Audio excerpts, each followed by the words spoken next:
Solve equation quickly part 2. So, pag nakakita kayo ng ganyan na equals 3 plus x over 4, so medyo mahirap. So, ang unang gagawin nyo dyan, nakakita kayo nito. So, first thing you need to do is, tanggalin natin yan. So, para matanggal yan, multiply.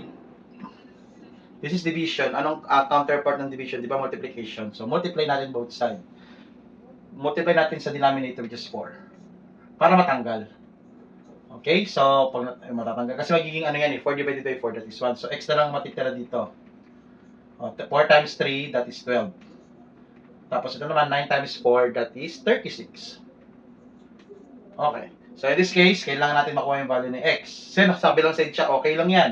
So para matanggal natin itong 12, positive siya, so magkakaroon ng negative 12. Kung ano nagawa ko dito, gagawin ko na dito, negative 12. So mawawala to, matitira dito ay x. Ilan to? That is 4. That is 2. So, 24 is equal to x. So, balik rin natin. So, x equal to 24. Tikmot okay lang to pero sa final answer, kailangan kasi si x ang hinahanap natin. Kaya kailangan nakaganyan siya palagi. So, try mo nga sa dito. Comment section. Bye.